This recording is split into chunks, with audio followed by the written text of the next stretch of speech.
Hello students, this is Praveen.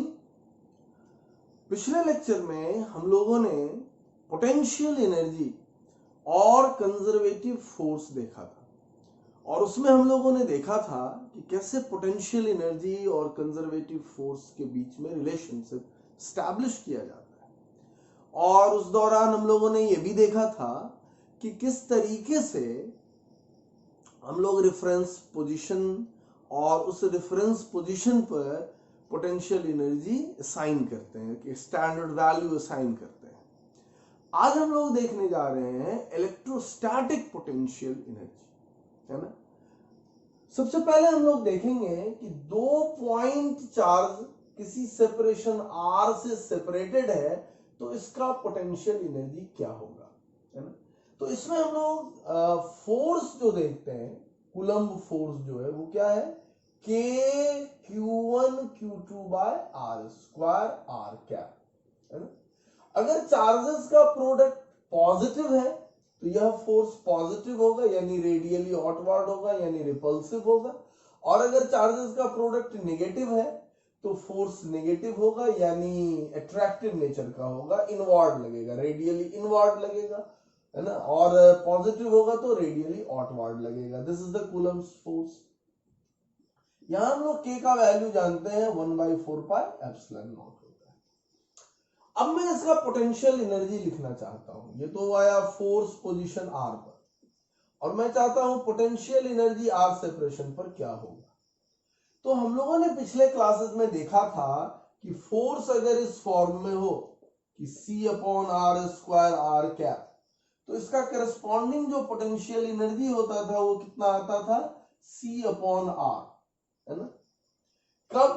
जब हम लोग रेफरेंस मानते थे कि इंफिनिटी पर पोटेंशियल एनर्जी 0 होता है। तो ये जो फॉर्म था हम लोगों का, और हम लोगों ने एस्टैब्लिश भी करके देखा था पिछले लेक्चर्स में, तो यही फॉर्म है जो यहां पर है, इनवर्स स्क्वायर लॉ का। तो एग्जैक्टली यहां पर हम लोग पोटेंशियल एनर्जी बड़े आसानी से लिख सकते हैं। It will be K Q1 Q2 by R। C के जगह पर यही है, K Q1 Q2। और ये जो पोटेंशियल एनर्जी आया, इस पोटेंशियल एनर्जी को लाने में हम लोगों ने क्या लिया है, R इंफिनिटी पर पोटेंशियल एनर्जी 0 कंसीडर किया है, यानी U at infinity potential energy 0। तो ये हमारा रेफरेंस वैल्यू हो गया, है ना। अब आओ, इस रिजल्ट को देख करके हम लोग ये बड़े आसानी से कह सकते हैं कि अगर Q1 Q2 पॉजिटिव आया, प्रोडक्ट ऑफ Q1 Q2, है ना, तो पोटेंशियल एनर्जी पॉजिटिव होगा। और अगर Q1 Q2 का प्रोडक्ट नेगेटिव आया तो पोटेंशियल एनर्जी नेगेटिव हो जाएगा। Q1 Q2 का प्रोडक्ट पॉजिटिव आने का मतलब होगा कि चार्जेस क्या है, लाइक चार्जेस है। और Q1 Q2 का प्रोडक्ट नेगेटिव आने का मतलब हो गया कि अनलाइक चार्जेस है ना।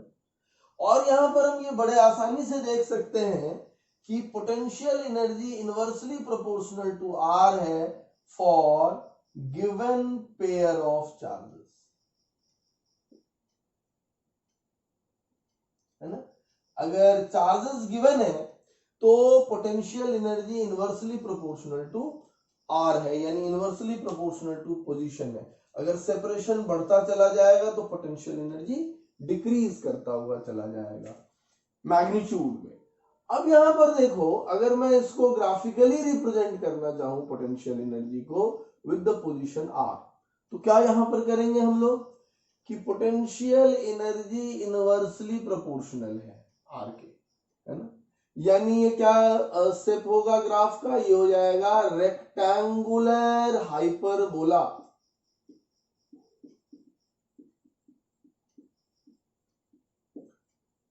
है ना। और ये ग्राफ पॉजिटिव है, यानी यहां पर Q1 Q2 का प्रोडक्ट पॉजिटिव है, यहां पर Q1 Q2 का प्रोडक्ट नेगेटिव है, क्योंकि यहां नेगेटिव है। तो अगर हमें मैग्नीट्यूड वाइज देखना है पोटेंशियल एनर्जी का, तो हम यहां पर कह सकते हैं कि R बढ़ने से mod of potential energy reduce करता है, R बढ़ने से mod of potential energy decrease करता है।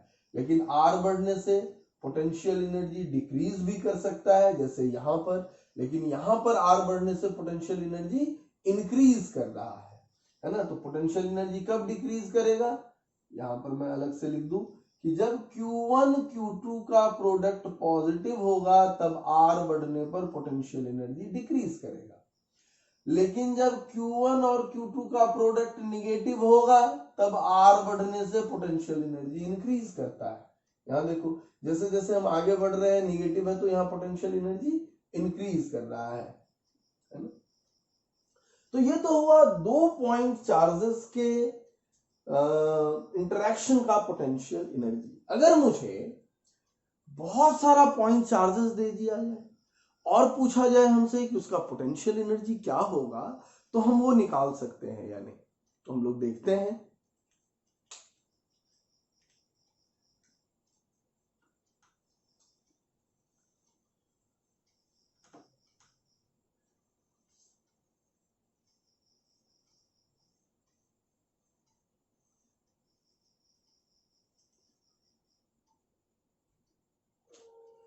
अब यहां देखो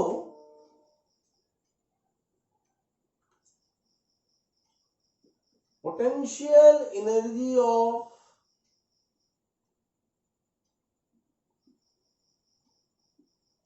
सिस्टम ऑफ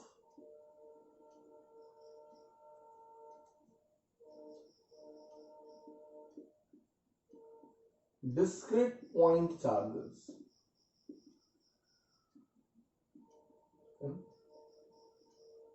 जिस पे ढेर सारा पॉइंट चार्जेस है। सपोज करो यहां पर एक पॉइंट चार्ज Q1 है, ये Q2 है, ये Q3 है ना, एंड सो ऑन यहां पर Qn।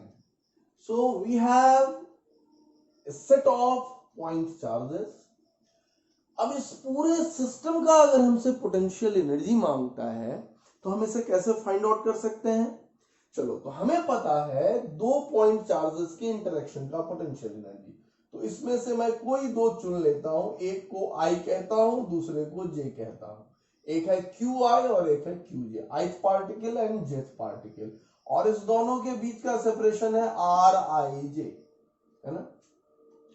अब इस सेट का हमें पोटेंशियल एनर्जी पता है, इस पेयर का पोटेंशियल एनर्जी पता है, यानी I और J के बीच का इंटरेक्शन का क्या होगा, ये K QI QJ by RIJ, ये होगी। अभी अभी हम लोगों ने देखा था। और अगर हमें पूरे सिस्टम का निकालना है तो तुम कहोगे कि सर ये तो बहुत आसान है, हम इस पूरे का सम कर दें। Okay, very good. तो K कांस्टेंट है, बाहर आ जाएगा QI QJ अपॉन RIJ, ये हो गया। अब देखो यहां पर इसमें एक हम लोगों से मिस्टेक हो रहा है जिसे पता करना बहुत जरूरी है। क्या है वो कि जब हम पेयर ले रहे हैं तो अभी जैसे मैंने QI लिया और QI का पेयर अप किया किससे, J से, यानी अब ये J तो कुछ भी हो सकता है ना, जब हम सम करेंगे तो 1 से लेकर के n तक कुछ भी हो सकता है। लेकिन फिर जब हम QJ लेंगे तो फिर इसका भी इंटरेक्शन सभी से करेंगे, तो हर इंटरेक्शन 2 बार कंसीडर हो गया, हर पेयर 2 बार कंसीडर हो गया। गौर से देखो, जब मैंने I को किया और जब सबके साथ करेंगे तो J के साथ भी करेंगे, फिर जब मैं J लूंगा और जब 1 to n सबके साथ करेंगे तो I के साथ भी करेंगे, है ना। तो I का J के साथ हुआ था, फिर J का I के साथ हो गया, तो 2 बार हो गया। तो इसका मतलब जब हम ऐसा समेशन करेंगे तो जो एक्चुअल होना चाहिए उसका यहां पर डबल हो रहा है, तो हमें क्या करना पड़ेगा, यहां पर 1/2 फैक्टर लगाना पड़ेगा। इसे हम लोग आगे भी एक छोटे से एग्जांपल से एक्सप्लेन करेंगे। बस यहां शर्त यही है कि I और J सेम नहीं होना चाहिए। सो this will be the potential energy of the system. अब गौर करो, जैसे मान लो मैंने यहां पर ये पार्टिकल लिया, ये पार्टिकल नंबर 1, ये पार्टिकल नंबर 2 और ये पार्टिकल नंबर 3। तो अगर मैं इसमें पूरे सिस्टम का पोटेंशियल एनर्जी निकालना चाहता हूं तो मैं 1 का इंटरेक्शन करूंगा किससे, 2 से, और 1 का इंटरेक्शन करूंगा 3 से, फिर प्लस करेंगे। अब 2 का करेंगे तो किससे करेंगे, तो 2 का इंटरेक्शन होगा 1 से और 2 का इंटरेक्शन होगा 3 से, ये भी हो गया, प्लस फिर मैं 3 का इंटरेक्शन किससे करवाऊंगा, 1 से भी और 2 से भी, तो हो जाएगा यहां पर u31 plus u32। Now look at, तुम कह रहे हो कि ये हमारा सिस्टम का पोटेंशियल एनर्जी है, लेकिन इंटरैक्शन 1 और 2 का दो दो बार तो नहीं लिया जा सकता है, जबकि हमने यहां पर लिया है। u12 या u21 सेम है, u13 और u31 सेम है, और u23 और u32 सेम है। तो एक ही पेयर दो बार कंसीडर हो गया, सो ये जो सम आया ना पोटेंशियल एनर्जी का, ये डबल हो गया। यानी ये कितना हो गया, ये 2 times of u12 plus u23 plus u31 हो गया, है ना। तो हमें तो ये चाहिए था ना, तो ये अगर लाना है हमें, तो हमें इस सब का क्या करना होगा, डिवाइडेड बाय 2 करना होगा। वही हम लोगों ने यहां पे किया है। ओके, ना इसका एक दूसरा अप्रोच भी अपने पास है ना। दूसरा अप्रोच क्या है, ये मेथड 1 हो गया एक तरह से पहला, और जो दूसरा अप्रोच है वो भी बहुत सिंपल अप्रोच है। वो क्या है दूसरा अप्रोच, तो इसमें हम लोग कहते हैं कि potential energy of the system of charges is the summation of potential energy of the pairs.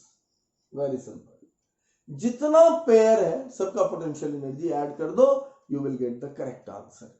अब सवाल है कि नंबर ऑफ पेयर कैसे निकालेंगे। तो नंबर ऑफ पेयर अगर n पार्टिकल्स है, तो यहां पर नंबर ऑफ पेयर्स बड़े आसानी से निकल जाएगा, है ना। ये कॉम्बिनेशन हो गया, है ना। एक पेयर बनाने के लिए 2 पार्टिकल चाहिए आउट ऑफ n पार्टिकल, तो ये हो जाएगा nc2, so it will B n into n minus 1 divided by 2, ये हो जाएगा। तो इस तरह से हम लोग बड़े आसानी से इसके पोटेंशियल एनर्जी फाइंड आउट कर सकते हैं। जब हम लोग इसके प्रॉब्लम्स देखेंगे तब इस पर बेस्ड हम लोग प्रॉब्लम्स करेंगे। अब हमारा सवाल ये है कि ये तो हुआ कि भाई डिस्क्रीट पार्टिकल सिस्टम्स था, तो हमने इसके पोटेंशियल एनर्जी लिख देंगे। अब सपोज करो कि हमारे पास एक ऐसा सिस्टम ऑफ पार्टिकल्स है जिसमें से सिर्फ एक पार्टिकल नोटोरियस है, बाकी सारे पार्टिकल्स स्टैटिक हैं, वो रेस्ट में रहने वाले हैं। सिर्फ एक पार्टिकल अपना मूवमेंट शो करेगा। इसका मतलब ये हुआ कि जो सिस्टम का जो पोटेंशियल एनर्जी होगा उसमें अगर कोई भी तब्दीली होती है, कोई भी चेंज होता है, that is due to that notorious particle. बाकी के जो इंटरैक्शंस हैं वो तो फिक्स हैं, उसमें कोई चेंजिंग नहीं आ रहा है, उसके रिलेटिव ओरिएंटेशन में कोई चेंजिंग नहीं आ रहा है। तो उस पार्ट ऑफ द सिस्टम का जो पोटेंशियल एनर्जी है वो चेंज नहीं हो रहा है। चेंज किसके कारण हो रहा है, जो पार्टिकल मूवमेंट शो कर रहा है। अब ऐसी स्थिति में हम पोटेंशियल एनर्जी कैसे फाइंड आउट करेंगे, ये हमको देखना है। तो यहां पर ये हमारा वो सिस्टम है ना, ध्यान से देखिए। ये स्टैटिक चार्ज डिस्ट्रीब्यूशन है।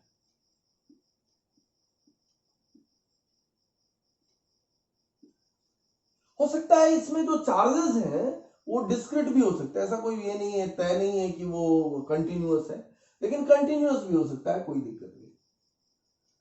या तो कंटिन्यूअस है या डिस्क्रीट। लेकिन एक पॉइंट चार्ज जो है ये नोटोरियस है, ये मोशन शो कर सकता है, ये मूव करेगा। अब हमें यह देखना है कि पोटेंशियल एनर्जी इस पार्टिकल से एसोसिएटेड कितना होगा, क्योंकि इसी का मोशन देखना है, तो इसी से एसोसिएटेड पोटेंशियल एनर्जी निकालेंगे। तो हम कहेंगे potential energy associated with a point charge.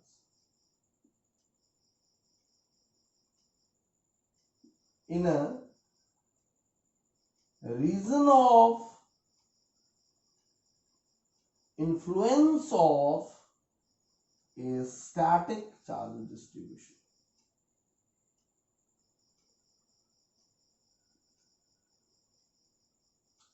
असल में हम लोग इसको इस तरह से देखते हैं कि ये एक स्टैटिक चार्ज डिस्ट्रीब्यूशन है और इसके रीजन ऑफ इन्फ्लुएंस में इसके प्रभाव वाले इलाके में जब ये मूव करेगा तो इसके साथ एसोसिएटेड पोटेंशियल एनर्जी कितना हो जाएगा। तो बेसिकली इसमें हम लोग उसी पोटेंशियल एनर्जी को इंक्लूड कर रहे हैं। देखो यहाँ पर दो पार्ट में पोटेंशियल एनर्जी है, एक तो जो ये जो चार्ज डिस्ट्रीब्यूशंस है इसके जो आपस में इंटरेक्शन है उसका भी पोटेंशियल एनर्जी इन्वॉल्व है, साथ ही साथ इस पॉइंट चार्ज का इन सारे पार्टिकल के साथ जो इंटरेक्शन है वो भी इन्वॉल्व है। बट इनका जो आपस का जो पोटेंशियल एनर्जी है इंटरेक्शन का वो तो चेंज नहीं होने वाला है क्योंकि ये स्टैटिक चार्ज डिस्ट्रीब्यूशन है ना, तो वो बिल्कुल नहीं चेंज करेगा। चेंज किसके कारण पैदा हो रहा है, इसके मोशन के कारण पैदा हो रहा है। तो इसीलिए इसका जो इंटरेक्शन इन सब से होना है वो निकालना है।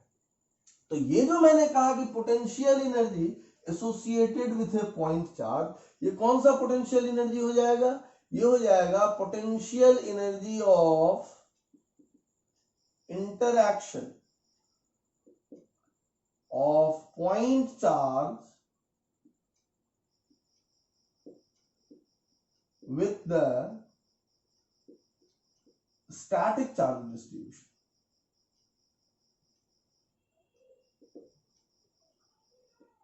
इसका फंडा वही है जो इसका था, ये है और एक ये है। मान लो यहां पर एक पॉइंट चार्ज Q है बिग Q और इसको मैंने फिक्स कर दिया, ये मूव नहीं कर रहा है, और ये यहां पर लिटिल q है और ये मूव करेगा, तो तुम कैसे निकालते थे इसका, तो सीधे जो ये रिजल्ट लिखते थे हम लोग, जो पहले हम लोगों ने लिखा है k q1 q2 by r, वही रिजल्ट आएगा।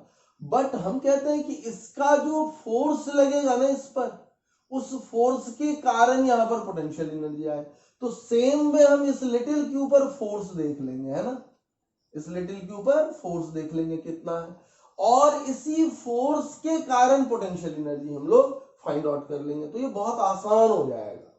तो अब इस पोटेंशियल एनर्जी को लिखना हमारे लिए बहुत आसान हो गया। हम इसको कैसे लिखेंगे, यहां पर कंटिन्यूअस डिस्ट्रीब्यूशन और यहां पर डिस्क्रीट जो भी है, तो minus of du is force on little q dot ds, और इसी को इंटीग्रेट कर लेंगे अंडर प्रॉपर लिमिट जो भी रहेगा, और इसी से हमको पोटेंशियल एनर्जी एसोसिएटेड निकल जाएगा जो भी आएगा। This will be the approach. अब देखो इसमें जो प्रॉब्लम्स आएगा वो तो एक तो इन जनरल कुछ भी हो सकता है, लेकिन कुछ प्रॉब्लम्स जो सिमेट्री बेस्ड है उसमें कैसे हम लोग काम करेंगे।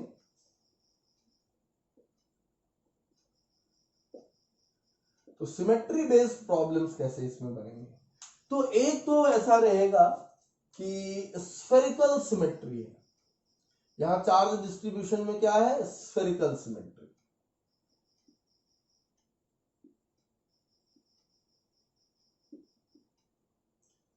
स्फेरिकल सिमेट्री का यहां कहने का मतलब हो गया कि या तो चार्ज डेंसिटी कांस्टेंट हो, चार्ज पूरे वॉल्यूम में फैला हुआ हो, या और कांस्टेंट हो। दूसरा होना चाहिए कि रो रेडियली वेरी कर रहा हो, ये जो है यहां से ये रेडियली वेरी कर रहा है, दिस इज द आर, और ये रेडियली जैसे जैसे बाहर की तरफ जा रहे हैं रेडियली, वैसे वैसे ये सिमेट्रिकली चार्ज डिस्ट्रीब्यूशन चेंज हो रहा है।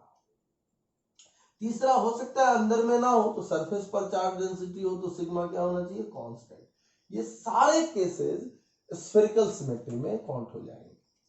अब अगर हमारा पॉइंट चार्ज यहां बाहर है ना, तो इस पर जो फोर्स लगेगा इस लिटिल q पर, वह फोर्स हो जाएगा k, इसका सारा चार्ज अगर q है तो big Q little q by r square r cap. ध्यान देना ये पूरा का पूरा जो स्फेरिकल चार्ज डिस्ट्रीब्यूशन है ये ऑड साइड पॉइंट के लिए बिहेव करता है just as a point charge placed at its own centre. इसके अपने सेंटर पे ही मान लो इसका सारा चार्ज है, तो वही फोर्स आ गया जो कूलम्स लॉ में हम लोगों ने देखा था, पॉइंट चार्ज बिहेवियर आ गया। ऐसी स्थिति में इसका जो पोटेंशियल एनर्जी होगा r डिस्टेंस पर, यहाँ ये शर्त है कि r is greater than big R, जो कि इसके रेडियस से बड़ा है, यानी ऑड साइड पॉइंट में, तो ये हो जाएगा k big Q little q by little r, है या नहीं, और r क्या होगा, ऑड साइड पॉइंट, यानी bigger than radius of the sphere. अब देखो यहां पर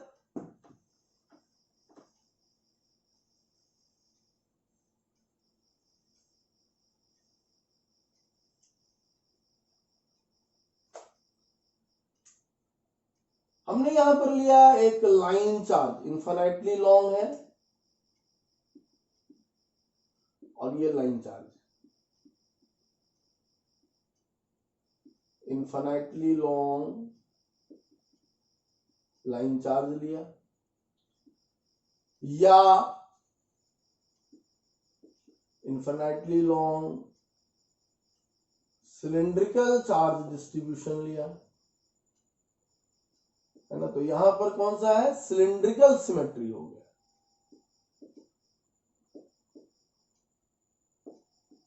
है ना। तो ये है, या फिर हमने ऐसा दिखा दिया, चलो सिलेंडर बना करके ये इसमें चार्ज फैला हुआ है, तो जब सिलेंडर लेंगे तो क्या हो सकता है, चार्ज सरफेस पर हो तो सिग्मा कांस्टेंट हो जाएगा, या चार्ज वॉल्यूम में हो तो क्या हो जाएगा, रो कांस्टेंट हो जाएगा, नहीं तो रो क्या हो जाएगा, रेडियली वैरी करेगा, ये रेडियली वैरी करेगा, ये रेडियस आर है सपोज करो। तो ये सारे केसेस, चाहे तो तुम इन्फिनिटली लॉन्ग ये लाइन चार्ज ले लो, या चार्जेस केवल सरफेस पर डिस्ट्रीब्यूट कर दो, या चार्जेस पूरे वॉल्यूम में तुम डिस्ट्रीब्यूट कर दो, in all this cases there is a cylindrical symmetry, है ना।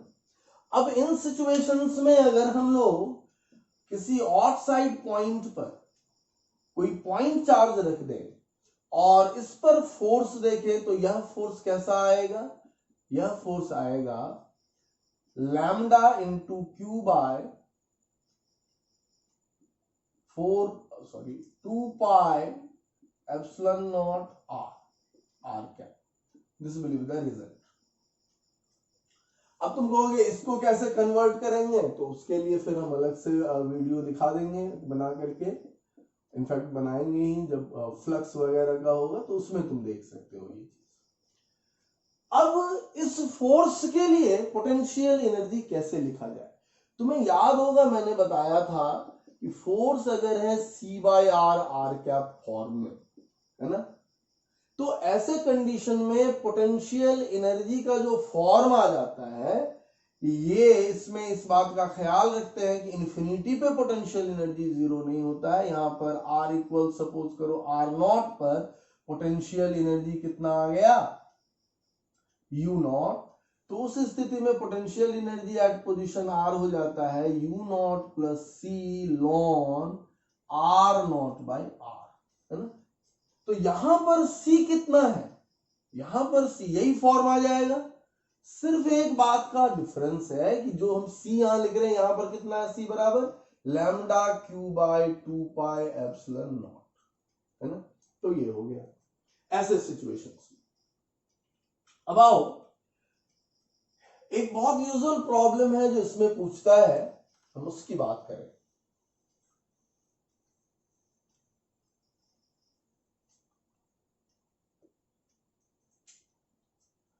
वो प्रॉब्लम है जैसे कि मान लो यहां पर 2 पॉइंट चार्ज डाल दिया Q और Q, और इसका जो मिड पॉइंट है यहां से हमें ये x डिस्टेंस पर एक पॉइंट चार्ज रख दिया, और ये डिस्टेंस A है, ये डिस्टेंस A। या फिर यहां पर ट्रायंगल बना दिया, या कोई भी रेगुलर पॉलीगन ही हम बना लें इन जनरल, ये कोई रेगुलर पॉलीगन है, हमने ना कि हेक्सागन बनाया है, लेकिन तुम इसे कोई भी रेगुलर पॉलीगन मान सकते हो, और ये उसका सेंटर है, और इसका जो प्लेन है ना उस पर परपेंडिकुलर एक्सिस से ये डिस्टेंस पर हमने पॉइंट चार्ज रखा, और यहां पर सब आइडेंटिकल चार्ज रख दिया ताकि सिमेट्री मेंटेन रहे हमारा, है ना। ये रेगुलर पॉलीगन हो गया।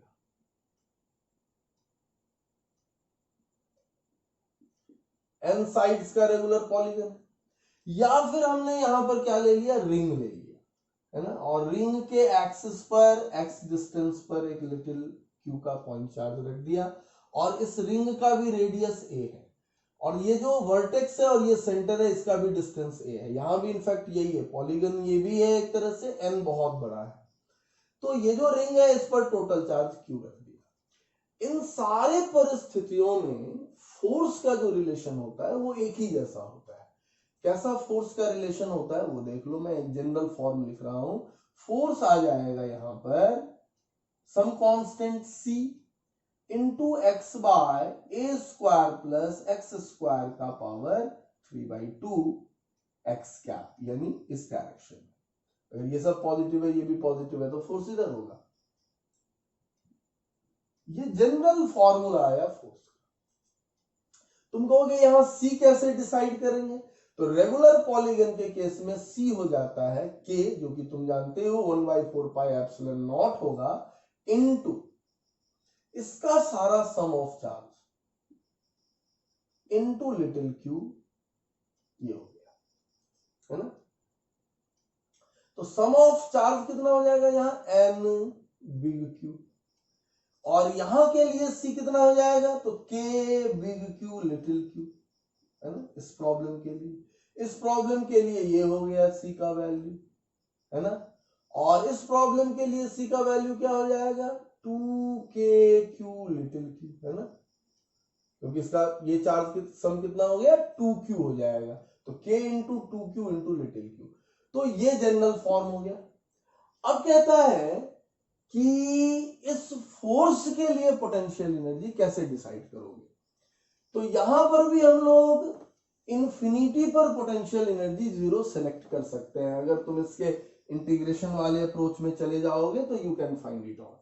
तो हम यहां पर इसको दिखा दें कि कैसे आया। Potential energy at infinity is taken as 0, ये हमारा हो गया रेफरेंस। और अगर तुम इसका पोटेंशियल एनर्जी इवैल्यूएट करोगे थ्रू इंटीग्रेशन मेथड्स, तो तुम्हें यह मिलेगा c by square root a square plus x square, है ना। So this will be the result. ये आया पोटेंशियल एनर्जी इस पॉइंट चार्ज का due to interaction of all this charges, है ना। ये हम लोग बड़े आसानी से कह सके। तुम कहोगे कि सर जरूरी है हमको फोर्स में जाकर के ही निकालना है? बिल्कुल जरूरी नहीं है।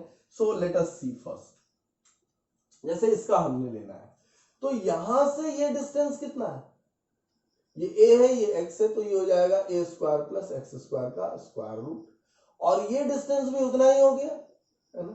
तो अगर मैं इसके लिए पोटेंशियल एनर्जी लिख रहा हूं, तो मैं लिखूंगा potential energy at distance x। देखो ध्यान से क्या लिखूंगा मैं, इसके इंटरेक्शन का पोटेंशियल एनर्जी क्या हो जाएगा, तो k big q little q by r, जो डिस्टेंस है, that is a square plus x square. और इसके इंटरेक्शन का भी तो यही आएगा, तो ये इसका डबल हो जाएगा इंटू 2, तो ये कितना हो गया, k 2q into little q upon square root a square plus x square. Same way अगर मैं इसके लिए पोटेंशियल एनर्जी देख रहा हूं और इस पॉइंट चार्ज का इंटरेक्शन सभी से देखूंगा, तो मैं एक का डिस्टेंस निकालूंगा यहां से, ये डिस्टेंस हो जाएगा a square plus x square का स्क्वायर रूट। तो एक का पोटेंशियल एनर्जी कितना हो जाएगा, k big q little q by square root of a square plus x square. ध्यान से देखना, ये हमारा रेगुलर पॉलीगन हुआ, है ना। इसका प्लेन है, ये सेंटर है, यहां से ये दूरी है, तो सभी चार्जेस से इस पॉइंट चार्ज की दूरी बराबर है, डिस्टेंस बराबर है, तो ये सब में यही आएगा। तो इसको किससे मल्टीप्लाई कर दे, सिंपली n से मल्टीप्लाई कर दे, तो ये क्या हो जाएगा, k n q into little q by square root of a square plus x square. ये सबसे सिंपल अप्रोच हो गया। और यहां पर भी करोगे तो यही चीज आ जाएगा, इसीलिए यहां पर भी हमने क्या लिखा, k big q little q by square root of a square plus x square, है ना। तो इस तरह से हम लोग इन सिचुएशंस में पोटेंशियल एनर्जी बड़े आराम से फाइंड आउट कर सकते हैं। अब देखो कि अगर कोई पार्टिकल इस पॉइंट चार्ज को अगर मैंने खिसका दिया, इसका पोजीशन चेंज कर दिया, तो पोटेंशियल एनर्जी विल चेंज। अगर मैंने फ्रीली छोड़ दिया, तो अब ये अगर मूव करेगा, है ना, तो इसी लाइन पर मूव करेगा, क्योंकि फोर्स इसी लाइन के अलोंग लग रहा है, तो एक्सेलरेट करेगा तो काइनेटिक एनर्जी गेन करेगा। और अगर मुझे वो काइनेटिक एनर्जी निकालना है या इस पार्टिकल का स्पीड निकालना है, तो फोर्स के मेथड में जाकर के बनाने पर बहुत लंबा चौड़ा इंटीग्रेशन करना होगा, जो कि यही बन के आएगा, है ना। तो उसमें हमें जाना ही नहीं है, हमें ये देखना है कि इलेक्ट्रोस्टैटिक फोर्स है, कंजर्वेटिव फोर्स है, और इस सिस्टम में अगर बाहर से कोई फोर्स का वर्क डन नहीं हो रहा है, तो मैकेनिकल एनर्जी जो होगा इस सिस्टम का ना, वो कंजर्व होगा, है ना, कांस्टेंट होगा। और ये हम तब मैकेनिकल एनर्जी कंजर्वेशन प्रिंसिपल बड़े आराम से लगा सकते हैं और प्रॉब्लम सॉल्व कर लेंगे। ये सब हम लोग अगले लेक्चर में इसमें देखेंगे। मैं कोशिश कर रहा हूं कि मैं जो कॉन्सेप्चुअल पार्ट है उसको अलग दिखा दूं और प्रॉब्लम्स को बिल्कुल अलग कर देते हैं, है ना, हम साथ साथ नहीं डील करते हैं। इसमें दो फायदा होता है हम लोगों को। एक तो कि जब हम प्रॉब्लम्स डील कर रहे होते हैं तो इन कॉन्सेप्ट्स को मैं बार बार रिवाइज करवाने की कोशिश करता हूं, है ना, और फिर वहां पर प्रॉब्लम को इलॉबरेट करके कर देते हैं, है ना। तो अगले वीडियो लेक्चर में हम लोग इसके रिलेटेड प्रॉब्लम्स करेंगे कि कैसे पोटेंशियल एनर्जी हम लोग फाइंड आउट कर लेते हैं, है ना। Thank you for watching.